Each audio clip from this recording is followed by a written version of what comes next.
Lieutenant General Evan Pettis, I spell Evanpettus, Military Deputy Commander, U.S. Southern Command. And Captain Thomas Rodzevich, I spell ThomasRodzewicz,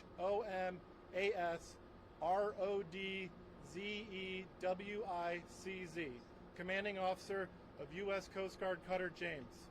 We will begin with brief statements from these leaders, and then we'll open the floor to your questions. Following the speakers' remarks, we have about 10 minutes during which media may ask one question and one follow-up to allow for other outlets to have an opportunity. At the conclusion of the press briefing, our public affairs staff will also be available to assist with any follow-on inquiries or further needs. For those unable to join us today, we will publish a press release with imagery and information about the James's interdiction operations later today. I request that any questions you may ask are focused on the Coast Guard's drug interdiction operations and the cutter James. I know that we have several leaders here today, and you may have other questions for them, and we are happy to refer those to the appropriate authority to be answered at another time.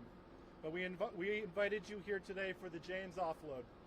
Thank you, and it is now my pleasure to introduce the U.S. Attorney General, the Honorable Pam Bondi.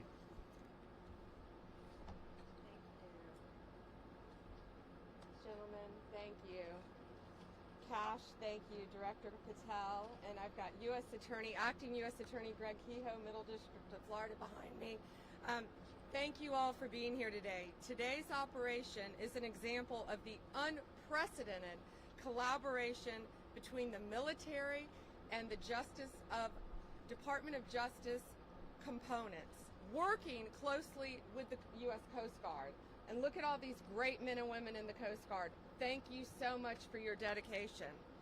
This is a textbook example of the Justice Department supporting the fight against violent crime. These drugs are worth over $500 million,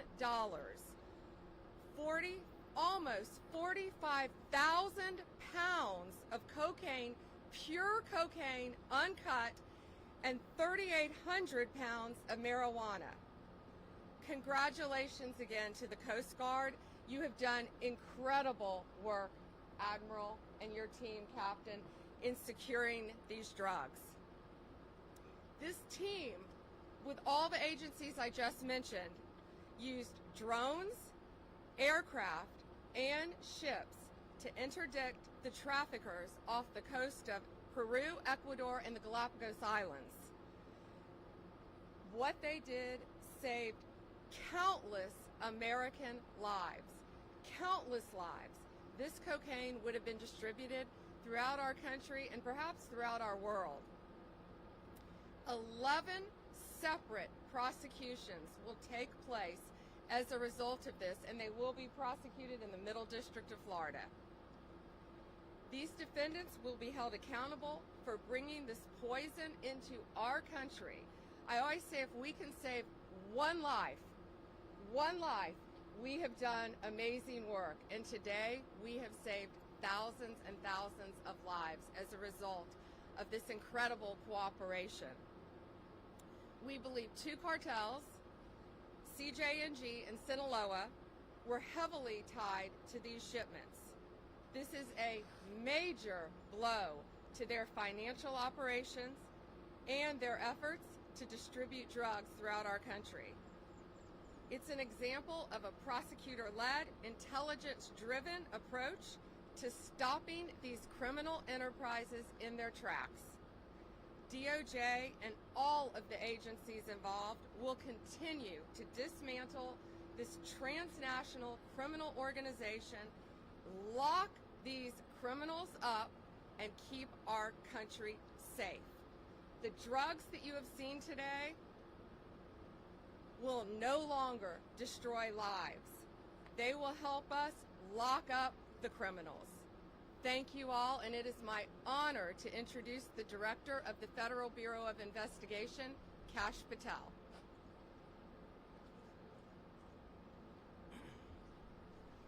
Thank you all for being here.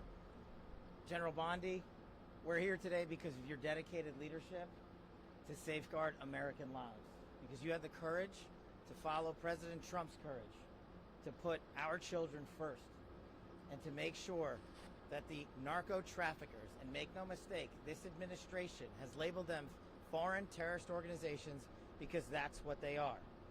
There is no lethal force on planet Earth that is responsible for an overdose death of an American citizen every 7 minutes, more so than these federal terrorist organizations, foreign terrorist organizations. We are humbled to be a part of this Department of Justice, and we are going to continue to safeguard our streets. This is what it looks like when the United States whole of government approach brings every resource to bear, from the Department of Defense and the United States Coast Guard, from HSI, from FBI, from DEA, and so many others. They are going to get all the drugs off the streets, off the markets, and as Attorney General Bondi said, we are going to lock them up. They are no longer going to be free to roam. We are going to dismantle the next man up theory that has been breeding in these Mexican cartels for generations. No more. We are here today because of your brave work. The men and women of the FBI that I lead, I'm humbled and honored to be here in South Florida, where I spent so much of my career before I moved to Washington, D.C.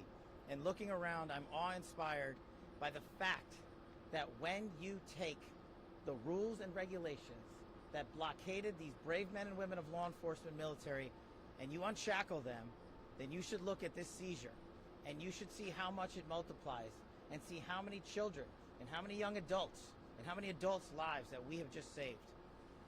They did it. We're fortunate to be their leaders. We're humbled to be here. And you will see this happen across the country, because this is not a one-off for General Bondi.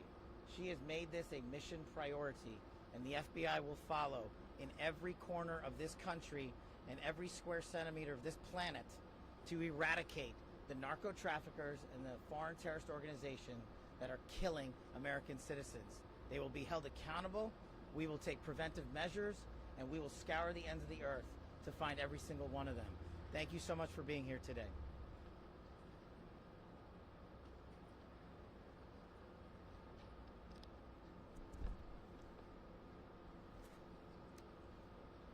Good morning. We welcome the crew of the James back from a remarkable patrol where they seized $510 million of illegal drugs, that's cocaine and marijuana, that was interdicted at sea before it can reach the U.S. border. So what does that number actually mean? You know, what does the number besides the dollar sign mean? It means 154 lives saved directly from cocaine-related overdose deaths in this country. It means that there's almost 11,000 less new cocaine users that are going to get access to the drugs. It means that we've saved at least $16.5 million on costs related to inmate care and health care for people inflicted with these drugs.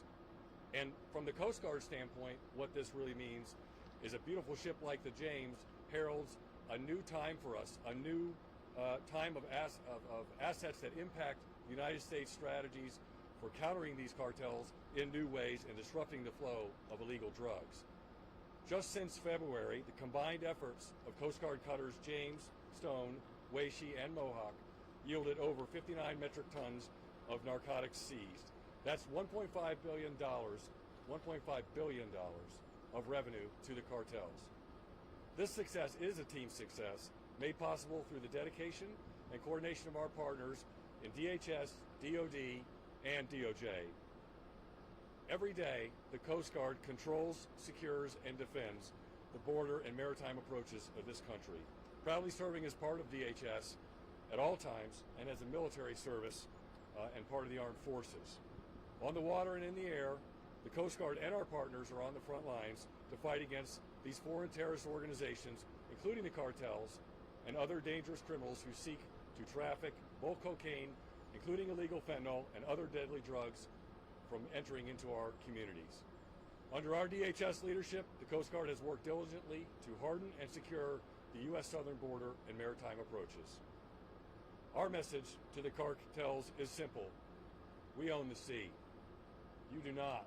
We will find you, we will hunt you down, we will stop you before you reach our border, before you can smuggle these drugs into our country.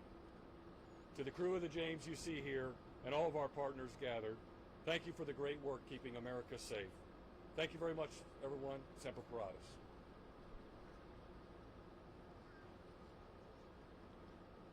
Good morning, ladies and gentlemen. It's a privilege to be here today representing Admiral Alvin Halsey in U.S. Southern Command. And first, I just want to say thank you.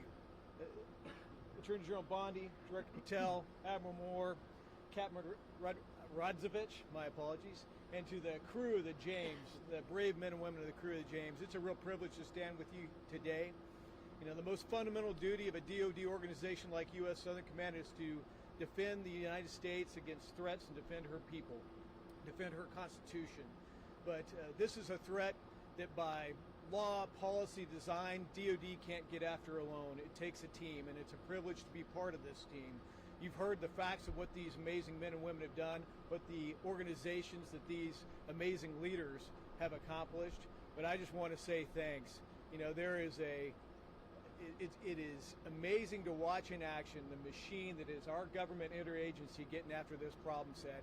I think it starts and ends with the Department of Justice. The intelligence that we get from the prosecutions, the intelligence we get from the FBI, intelligence we get from other sources, tips and cues us to do the DoD detection and monitoring mission, and then we get the actions on the objective from the brave men and women of the James and crews like them to grab those drugs and bring them back for further prosecution and investigation. And it's a virtuous cycle. It's an amazing thing to watch. At Joint Interagency Task Force South in U.S. Southern Command, it all comes together with the addition of 14 interagency partners and law enforcement and defense representatives from 21 partner nations.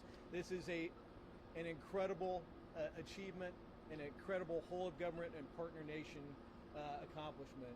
So I'm just proud to be here today and to say thanks to the brave men and women defending our nation. Thank you.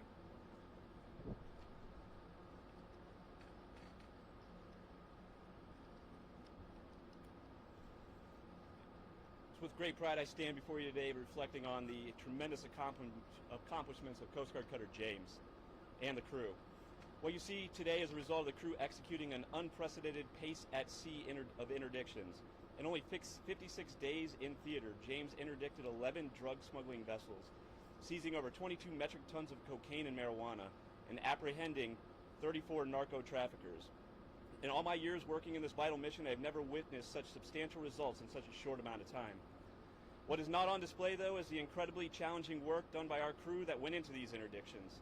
We patrolled an area the size of the continental United States, finding the narco-terrorists' tiny, drug-laden vessels across the vast waters of the eastern Pacific is equivalent to finding the proverbial needle in a haystack.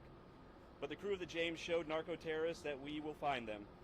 We show them that they are no match for the professional competence, technical expertise, and operational prowess of the James crew. We sent a message loud and clear that we can and that we will continue to stop them bringing harm and devastation to our border. Or as my ops boss would like to say, you can run, but you can't hide. Alongside our permanent party crew members, it's important to mention those who deployed with us, our law enforcement detachment, pilots and air crew, intelligence professionals, and the operators of our unmanned aircraft systems. Together, we are James, a team of teams. This team of tirelessly dedicated professionals traded time with family and friends to carry out our vital mission, stopping the flow of illegal drugs, cutting off profits that fueled deadly fentanyl trade, and ultimately protecting American communities and families from unimaginable heartbreak. This crew represents the best of the best, and I'm incredibly proud to serve with all of the dedicated professionals that deployed on James this patrol. Thank you for your time.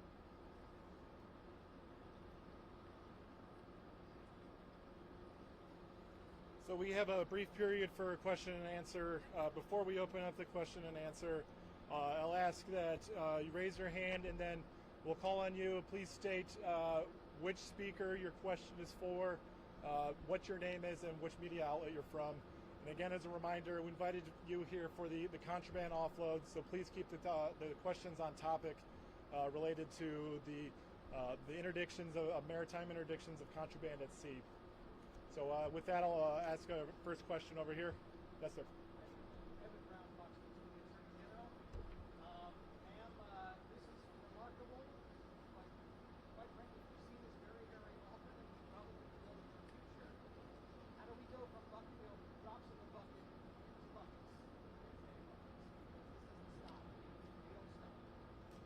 Eben, this is not a drop in the bucket. Behind you is $500 million of pure cocaine, uncut cocaine. So when they cut this poison with baking soda and whatever else they cut it with, it will multiply even more times than you can imagine. We are saving thousands and thousands of lives. These brave men and women, you know, we often talk about the Coast Guard and General, we talk about all the time our great men and women in law enforcement and the military, but sometimes I feel like the Coast Guard is overlooked at how incredibly dangerous your jobs are. So thank you again for what you've done and the countless lives that you have all saved today. By 11 defendants are going to be locked up, and if this isn't sending a message loud and clear to Sinaloa and these other cartels, it better be, because they know that these men and women, all of these agencies working together, are coming after them. And if there is more, they will find them and they will arrest them and we will prosecute them.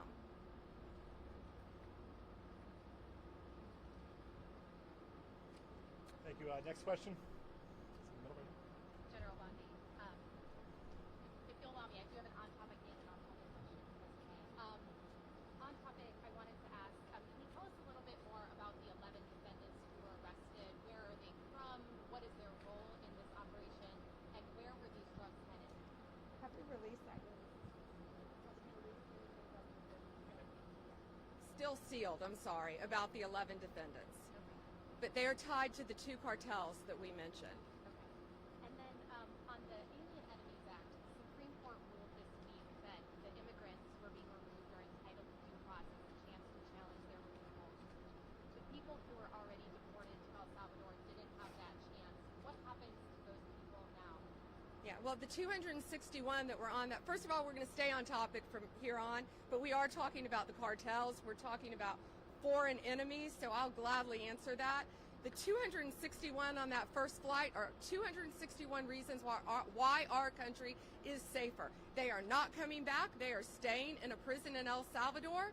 They are not from our country. They are not migrants. They are illegal aliens who are peddling drugs, guns, and illegal money in a very organized way throughout our country. And that's another reason why our country is safer today.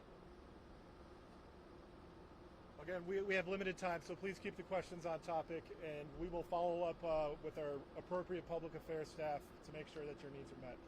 Yes, over here. Hi, Alana Austin with Newsmax. I'm interested in hearing about these cartels. Has this been rattling them internally?